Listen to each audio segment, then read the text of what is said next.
वक्फ board संशोधन bill आज मोदी सरकार ने सदन में पेश किया है। भारी हंगामे के बीच संसदीय कार्य मंत्री किरेन रिजिजू ने इसे पेश किया, वहीं विपक्ष ने इसे लेकर के विरोध किया और बाद में बिल को जेपीसी के पास भेज दिया गया। एक रिपोर्ट आपको दिखाते हैं।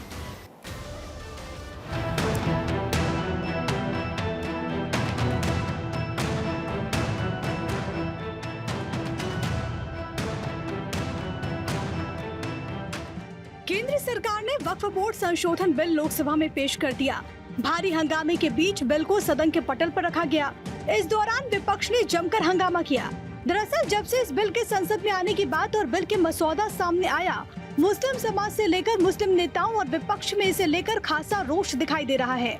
इसकी वजह मानी जा रही है कि संशोधित बिल के जरिए सरकार वक्फ बोर्ड की ताकत और हैसियत कम कर रही है। कहा जा रहा है कि इस बिल के जरिए सरकार देश के वक्फ बोर्ड की पूरी प्रक्रिया जवाबदेह और पारदर्शी बनाना चाहती है।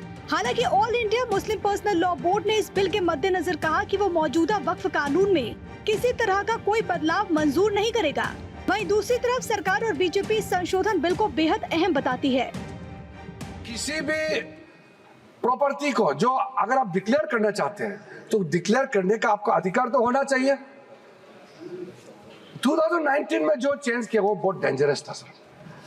2013 में क्या किया, कोई भी आदमी वक्फ डिक्लेयर कर सकता है। हमने कहा बिल्कुल नहीं कर सकते हैं, जो मुसलमान है वही वक्फ क्रिएट कर सकते हैं और नॉन मुसलमान नहीं कर सकते। इसलिए हमने पुराना सिस्टम, ये 2013 का, हम पुराने सिस्टम में, पुराना डेफिनेशन में वापस जा रहे हैं sir. This is only this provision, anybody, non-Muslims also be part of Waqf Council is directly an attack on the faith and freedom of religion. Directly. इस बिल का विरोध लगातार हो रहा है। इसका कारण क्या है, अब आपको ये बताते हैं। विवाद का सबसे बड़ा बिंदु वक्फ बोर्ड की संपत्ति है। देश में कुल 32 वक्फ बोर्ड है। तालमेल के लिए केंद्र सरकार के अल्पसंख्यक मंत्रालय की ओर से सेंट्रल वक्फ बोर्ड काउंसिल बनाया गया। ये वक्फ बोर्ड के कामकाजों के मामलों में केंद्र सरकार को सलाह देती है। वर्ष 1995 में वक्फ एक्ट में बदलाव भी किया गया और हर राज्य केंद्र शासित प्रदेश में वक्फ बोर्ड बनाने की मंजूरी दी गई। अब सवाल है कि वक्फ बोर्ड की संपत्ति कितनी है। देश में कुल वक्फ बोर्ड के पास फिलहाल 8 लाख एकड़ जमीन है। साल 2009 में ये संपत्ति 4 लाख एकड़ थी। इन जमीनों में ज्यादातर हिस्सों में मस्जिद, मदरसा और कब्रिस्तान है। दिसंबर 2022 तक वक्फ बोर्ड के पास कुल 8,65,644 अचल संपत्तियां थी।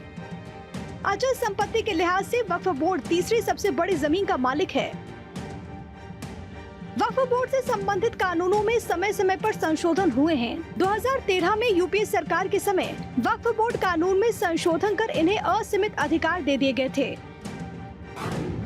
2013 में दिए गए थे अधिकार।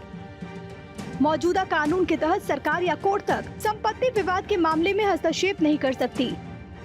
अगर किसी जमीन को लेकर कोई विवाद होता है तो उसे साबित करने की जिम्मेदारी वक्फ बोर्ड की नहीं बल्कि दूसरी पार्टी की होती है। बोर्ड को अपना मालिकाना हक साबित करने के लिए किसी तरह का कोई सबूत या दस्तावेज नहीं देना होता। अब जानिए कि बिल लाने का कारण क्या है। जमीन का सत्यापन नहीं हो पा रहा। जो रेवेन्यू दिखाया जा रहा वो मेल नहीं खाता। वक्फ बोर्ड महज साल का 200 करोड़ का ही राजस्व दिखाता है। इन्हीं बिंदुओं के चलते वक्फ बोर्ड के पास मौजूद इन असीम शक्तियों को लेकर कई ओर से विरोध के सुर उठते रहे। यहाँ तक कि सच्चर कमेटी ने भी अपनी रिपोर्ट में वक्फ बोर्ड के कामकाज में पारदर्शिता की बात कही। वक्फ बोर्ड के कानूनों को बदलने की मांग पहले भी हुई है। दलील दी गई कि वक्फ में आज आम मुसलमानों के लिए कोई जगह नहीं, सिर्फ रसूखदार लोगों को ही जगह मिलती है और अब सरकार ने इसमें कई सारे बदलाव भी किए हैं। Bureau report, Bharat 24।